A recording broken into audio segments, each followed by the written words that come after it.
Para a gente começar, né, para quem não me conhece, eu sou Diogo Vivaco de Lima, eu sou médico veterinário e estou aí a convite do nosso presidente do FEPSA, Dr. Neuzedino, que é uma referência hoje de sanidade animal, não só no Espírito Santo, mas no Brasil todo. Quantos anos já tomando conta desse órgão tão importante, dessa associação?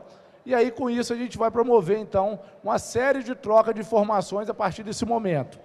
E, para isso, eu quero chamar Iberê. Ele que é médico veterinário do IDAF, ele vai falar sobre os desafios para o estado livre da febre aftosa. E ele vai falar que o Espírito Santo, nós retiramos a vacina de febre aftosa, e ele vai falar um pouquinho se isso é bom, se isso é ruim. Obrigado. Doutor José Dias, então, obrigado, Iberê.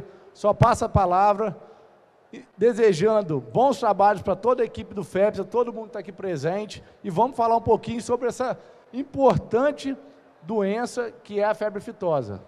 Doutor, com o senhor. Obrigado, Diogo. Boa tarde a todos. É um prazer estar aqui na Exposul Rural de 2023.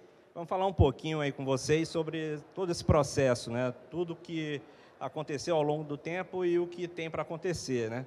E justamente o tema da palestra, desafios para um estado livre de febre aftosa sem vacinação. Bem, um pequeno histórico aí muito rapidamente, só para vocês terem uma noção. A febre aftosa foi introduzida no país lá em 1895, né, através de um rebanho oriundo da Europa, e chegou no estado de Minas Gerais, ali no Triângulo Mineiro. Em 1950, foi feita a implantação do primeiro programa de combate à febre aftosa no Brasil, isso lá em 1950. Em 71, não está aí, mas em 71, aqui o Estado do Espírito Santo implementou o programa de erradicação, na época, né, seria Programa de Erradicação da Febre Aftosa. Lá em 1992, esse programa, com base em diversas estratégias, né, fizeram um panorama regional, né, com criação de circuitos pecuários, né. Quem é mais antigo aí na área lembra dos circuitos pecuários. O Espírito Santo estava no Circuito Pecuário Leste e algumas variações que tinha disso aí. Já em 2006 foi a nossa última ocorrência no país, a última ocorrência de febre aftosa aqui no Brasil. Lá uma ocorrência no estado de Mato Grosso do Sul, que também alcançou o estado do Paraná. No Espírito Santo, propriamente dito, o nosso último registro foi em 1996, no município de Aracruz, né? Já em 2017, a gente vai falar muito sobre isso agora, foi implementado pelo Ministério da Agricultura o plano estratégico, né? Esse plano estratégico é um plano estratégico voltado para transformar o país em área livre de febre aftosa sem vacinação. Então, aqueles estados que ainda não eram livres passariam a ser livres, e aqueles que já eram livres passar a ser livres sem vacinação. Bem, em 2021, nós tivemos internacionalmente reconhecido todo o Brasil como livre de febre aftosa. Algumas áreas como livres sem vacinação e outras com vacinação. Mas vamos lá. Bem, hoje, o foco do PENEFA, o PENEFA é o Programa Nacional de Vigilância para a Febre Aftosa, né? O nome do programa já diz, é Programa Nacional de Vigilância para a Febre Aftosa. Ele substituiu o que era o antigo Programa Nacional de Erradicação da Doença. Então, hoje, ele é um programa de vigilância da doença. Se ele é um programa de vigilância, a gente tem que ter algumas informações básicas, né? O que é a doença? O que é a febre aftosa? Febre aftosa, na verdade, é uma doença causada por vírus de alto contágio, né? Ela é altamente contagiosa, dissemina com uma facilidade muito grande, tem um impacto significativo na economia de onde ela ocorre, né? Isso pode se estender ao Estado, ao município, certamente, ao Estado, até mesmo a economia do país. E as espécies que são alvo da vigilância do PENEFA, que hoje nós trabalhamos na vigilância relacionada à doença, são os bovinos, os bubalinos, os ovinos, os caprinos e os suínos, né? Essas são as espécies que a gente trabalha a vigilância. Bem, Mas para a gente ter vigilância em relação a alguma doença, a gente tem que saber um pouco sobre ela, né? Além de saber que ela é um vírus, você tem que saber que sintomas ela causa no animal acometido. Aqui nós estamos vendo sintomas de um foco real da nossa última ocorrência aqui no país, lá no Mato Grosso do Sul. Então, vocês percebam aí uns sinais de salivação intensa, né? Bovinos com salivação intensa. Aqui o laser não está conseguindo pegar, mas existem aftas, aí vocês conseguem perceber, aftas, bolhas mesmo na gengiva do animal. Então, ele é acometido por diversas, como o nome da doença diz, febre aftosa, né? Aftas em toda a região da boca, também acomete outras áreas do animal. E vocês percebam que nessa lesão aí, nessa afta, dentro dela existe muito fluido, né, que é o que chama o líquido vesicular, que é altamente rico em material para diagnóstico, facilita e adianta facilmente o diagnóstico da doença. Bem, aquela lesão que você viu lá, aquela afta, ela ocorre, obrigado, ela ocorre com 1 ou 2 dias já da doença no animal. No terceiro dia, essas bolhas, essas aftas já se rompem e causam um transtorno muito grande para o animal, né? Então, quem já teve uma afta na sua boca sabe o incômodo que ela causa, imagine desse tamanho em um bovino, né? Então, causa muito incômodo. E ela se rompe, essa pele da vesícula se perde ao longo do tempo e passa por um processo de cicatrização. Também acomete os tetos dos animais, né? Pode acometer tetos.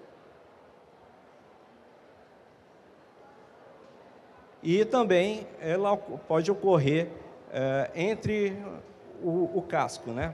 Por isso que acomete os animais de casco fendido, né? De casco bipartido, né? O caprino, o bovino, o ovino, o suíno tem o casco bipartido e a vesícula ocorre nesse espaço interdigital aí. E com essa vesícula entre os cascos também leva um trauma no animal que ele começa a ter problema de mobilidade, a mancar mesmo, né? Bem, e como que funciona essa questão da vigilância clínica da doença, que é o foco do programa hoje, né? A vigilância presencial pelo IDAF, né? Ela em todos os estabelecimentos rurais do Espírito Santo, nós temos em torno de 33 mil propriedades com animais suscetíveis à doença, ela é totalmente impraticável, né?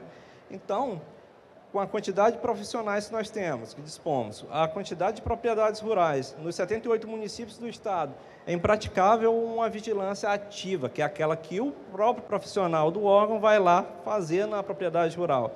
Por isso, que nossa vigilância, a vigilância executada pelo IDAF, ela tem uma terminologia que a gente chama de vigilância baseada em risco, né? Que ela vai direcionada àquelas propriedades que podem ter alguma situação, por exemplo, como uma movimentação intensa de animais, de entrada e saída, participa de inúmeros eventos agropecuários e assim por diante, e ela é direcionada para esse tipo de propriedade, que é uma propriedade que, teoricamente, te oferece maior chance de identificar a doença, né? Bem, e naquelas outras propriedades do Estado, né? Nas demais propriedades do Estado, como que isso acontece? Nas demais propriedades do Estado, é fundamental que todos estejam vigilantes, né, na detecção de qualquer sintoma da doença.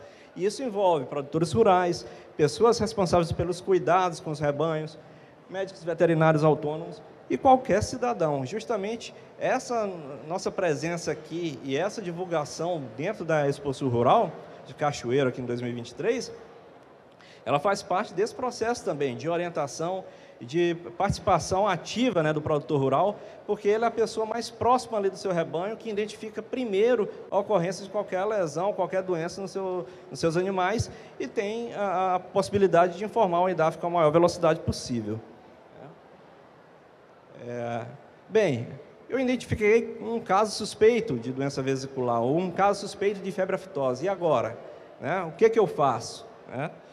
Quando é identificado um caso suspeito de doença vesicular, qualquer produtor rural ou qualquer cidadão, ele pode fazer uma notificação por qualquer meio disponível. Ele pode ir ao escritório do IDAF, pode ligar para o escritório do IDAF, pode mandar um e-mail, pode entrar em contato por aplicativo de mensagem, ele pode fazer o que for, mas nós temos também um mecanismo oficial que registra uma notificação de forma anônima, se for interesse de quem está notificando, inclusive de forma anônima pode ser feito, através desse sisteminha que a gente chama de ESIS-Bravet, né, que é o Sistema Brasileiro de Vigilância e Emergências Sanitárias.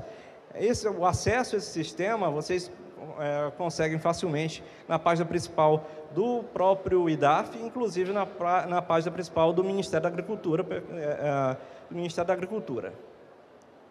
E quando a notificação ocorre na fase inicial da doença, é possível colher material de eleição, materiais ricos em vírus, né, que facilitam e agilizam o diagnóstico. Por isso que eu mostrei aquela imagem daquela afta na boca daquele bovino, ela enquanto íntegra, ali tem um material maravilhoso para a colheita, né? Ali você pode colher o líquido que está dentro daquela vesícula, inclusive aquela pelinha, né,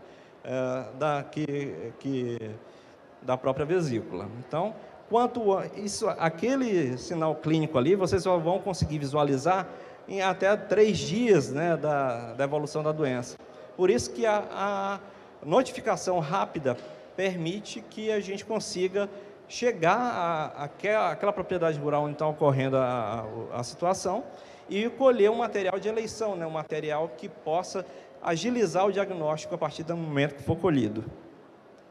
Bem, mas essas notificações, elas partem, né, quando podem partir do próprio produtor rural, daquele que cuida dos animais ou de qualquer outro cidadão, mas em 2022, vocês verificarem aí, nós só tivemos um registro, somente uma notificação da doença, de suspeita da doença no estado, né? Então, esse município aqui, vocês estão vendo, é o município de Pancas, foi a única notificação durante todo o ano de 2022, oriundo do produtor rural, né? Oriundo na questão da vigilância passiva, né? Então, isso que a gente tem que fomentar, né, o quanto antes, o máximo possível, para que o produtor não tenha receio, né, de notificar e que faça isso quanto antes possível, porque quanto antes chegarmos à propriedade, nós teremos, como eu já falei, materiais de eleição para fazer a colheita do material. Bem, quando nós vamos a uma propriedade rural, nós analisamos 2 tipos de tempo. Um tempo de ação, que é o tempo que o produtor percebe os sintomas e notifica ao IDAF, e o tempo de reação, que é o tempo do recebimento da notificação que o IDAF teve lá na propriedade. Então, para vocês verem aqui, essa notificação não é um tempo de reação, um tempo de ação tão alto, ou seja, o produtor, ele entendeu que a ocorrência da doença estava ali em torno de 4 dias, ele notificou ao IDAF, e o IDAF ali, aquele tempo ali em horas, né, o IDAF esteve na propriedade dele em até 12 horas, né. Por isso, quanto antes ele notificar, porque com 4 dias de ocorrência da doença, a gente já começa a perder material, melhores materiais para colheita, né. Então, quanto mais rápido isso acontece, melhor é o andamento do desenrolar disso tudo.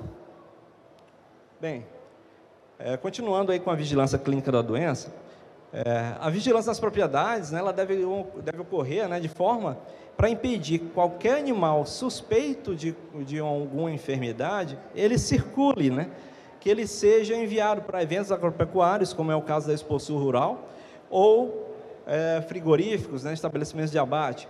Por quê?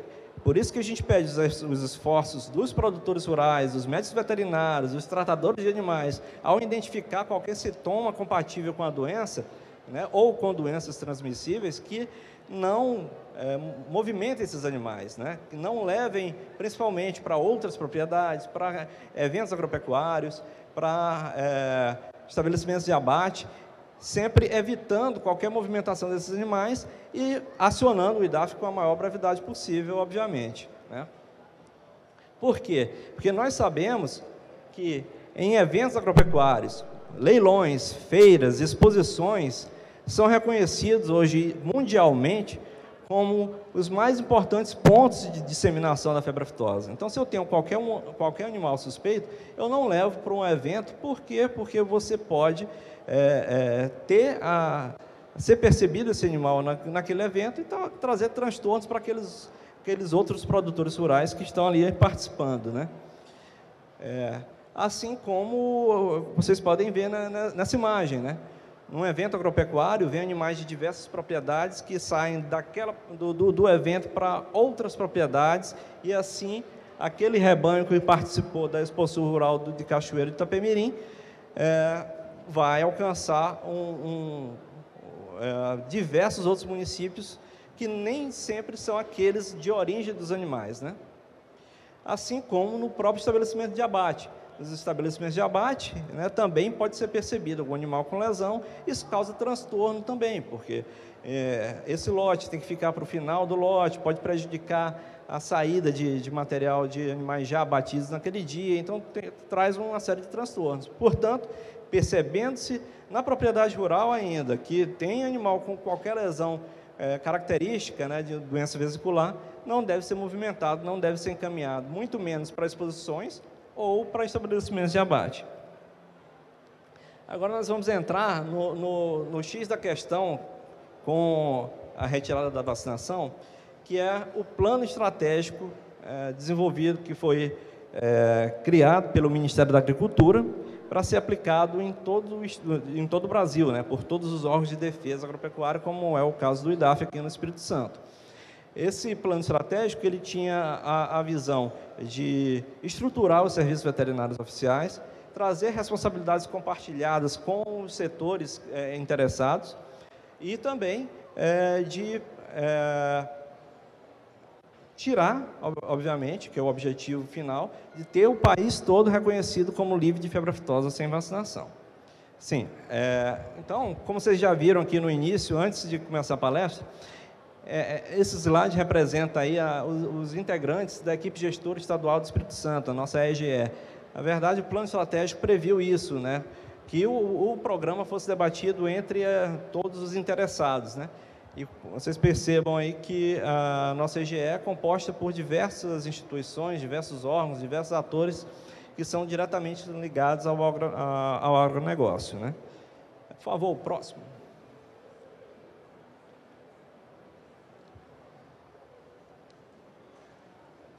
Bem, nesse mapa, vocês percebam aí que é um mapa oficial, né, feito pela Organização Mundial de Saúde Animal, né, que é a ONSA hoje, né, antigamente era a OIE, a Organização Internacional de Epizootias, hoje é ONSA, é a Organização Mundial de Saúde Animal. Ela no Brasil, ali que vocês estão vendo, o Brasil ele é dividido em duas áreas. Uma área, esse verde mais claro, é toda a área livre de febre aftosa com vacinação. Vocês percebam que o Espírito Santo está ali no verde mais claro. E tem um verde mais escuro, que esse verde mais escuro é a área livre de febre aftosa sem vacinação, com reconhecimento internacional. Ué, mas o Espírito Santo não parou de vacinar? Tá, eu vou já falar mais sobre isso. Bem, em 31/3, e foi publicado no comecinho de abril, o Ministério da Agricultura publicou a portaria 574, que ela proíbe o armazenamento, a comercialização e principalmente o uso da vacina contra a febre aftosa no Espírito Santo. Então, nós estamos hoje aqui é dia 4 de abril, né? 4 de maio. Então, não seria uma etapa de vacinação da febre aftosa, né? Para vacinar ou atualizar o rebanho menor de 2 anos? Seria, mas com a publicação da portaria, ela proibiu o uso de vacina contra a febre aftosa no Espírito Santo. Nem que o produtor queira vacinar hoje no estado, isso é permitido, né? E agora, no final de abril, foi publicada a portaria SEAG número 007R, que ela estabelece, além da proibição do uso, do armazenamento e da comercialização né, da vacina contra a febre aftosa aqui no estado, ela também revoga uma portaria que trazia a determinação das campanhas de vacinação no estado, né? A portaria 76S, antigamente, ela que dizia que as campanhas de vacinação no Espírito Santo seriam nos meses de maio e de novembro. Em maio, vacinando animais até 2 anos, em novembro, todo o rebanho. Essa portaria foi revogada, portanto, no estado do Espírito Santo, hoje, não podemos, é proibido a vacinação contra a febre aftosa. E esse é um mapinha que vocês conseguem perceber aí, as estratégias de vacinação que estão sendo praticadas hoje no país. Vocês percebam que nesse laranjão aí está o Espírito Santo envolvido junto com mais outros 6 estados, né?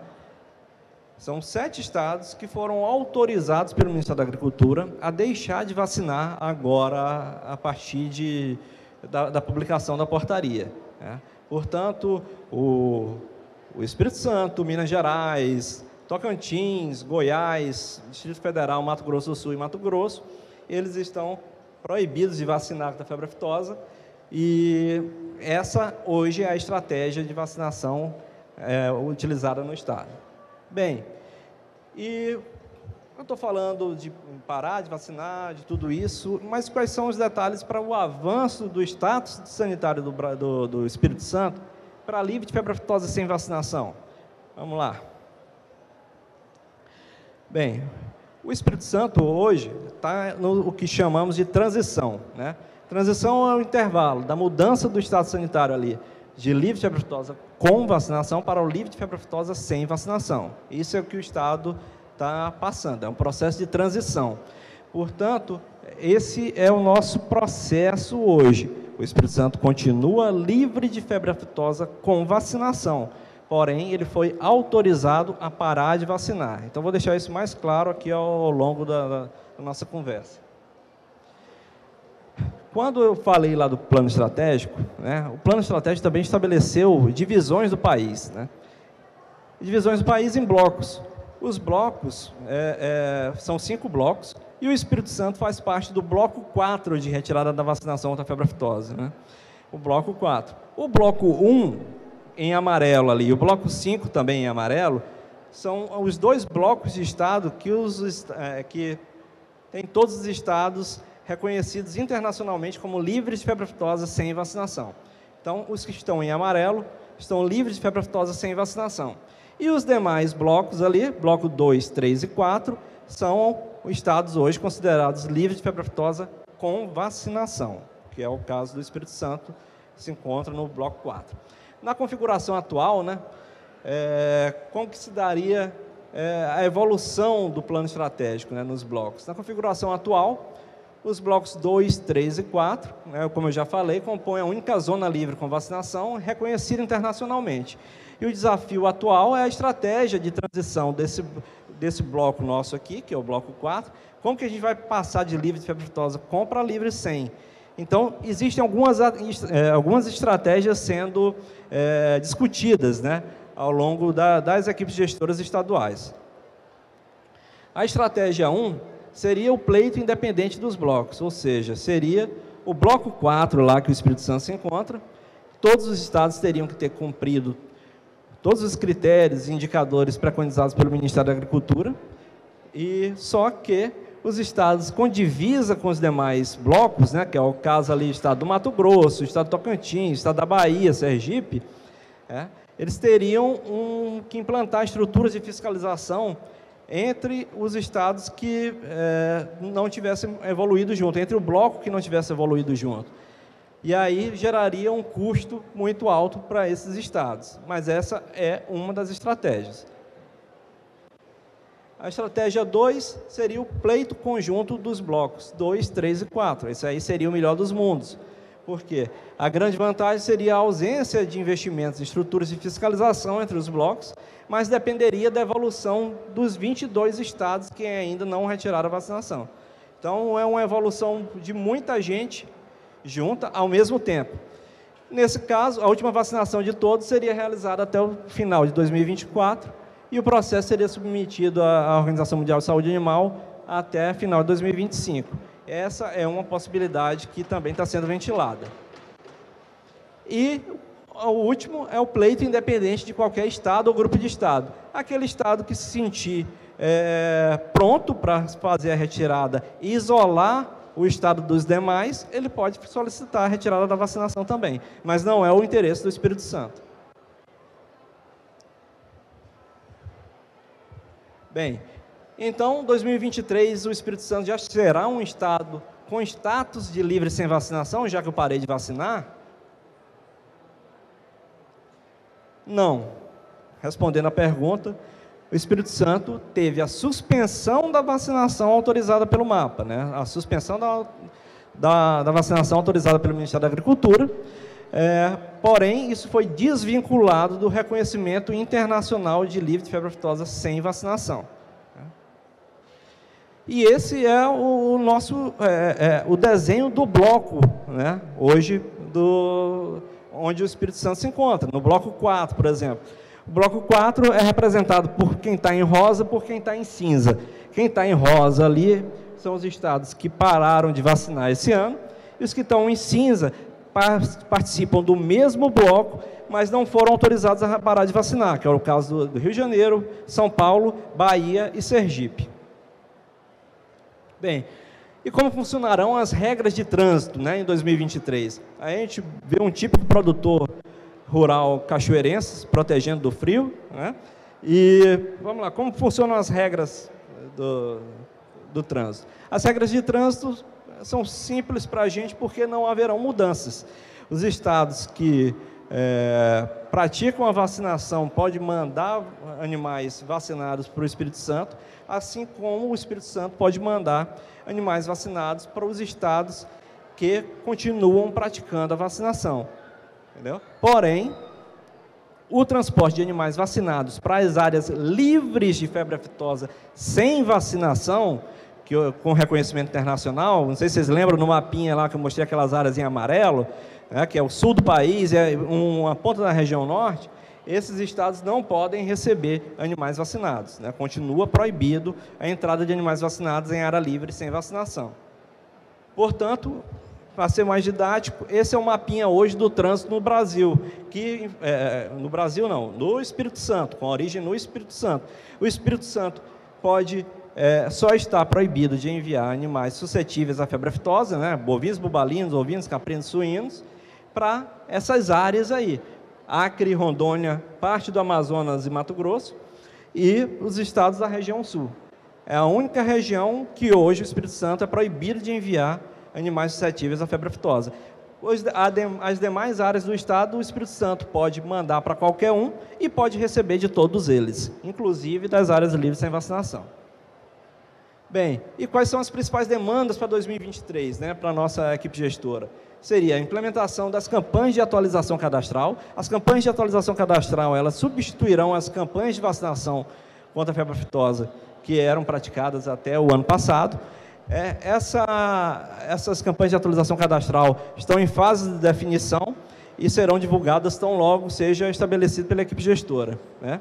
Os ajustes nas legislações estaduais existentes, com publicações, revogações, a execução do plano de comunicação do PENEFA, que foi publicado no início de 2023, vocês têm acesso via site do IDAF. A completude da geolocalização, hoje nós estamos com mais de 90% de geolocalização das propriedades rurais com animais suscetíveis aqui no estado, então são mais de 90% e a gente pretende até o final do ano só fazer esses pequenos ajustes finos aí e completar 100% das geolocalizações do estado. E também o fortalecimento do Fundo Emergencial de Promoção da Saúde Animal, o FEPSA, que o processo já está em andamento também, e esse é um dos objetivos para o fortalecimento do PENEFA aqui no estado do Espírito Santo. Bem, com boas ideias e todo mundo trabalhando com o mesmo objetivo, né, a gente chega num denominador comum, tá certo? Agradeço a todos, acho que não passei do horário. Obrigado a todos, boa tarde.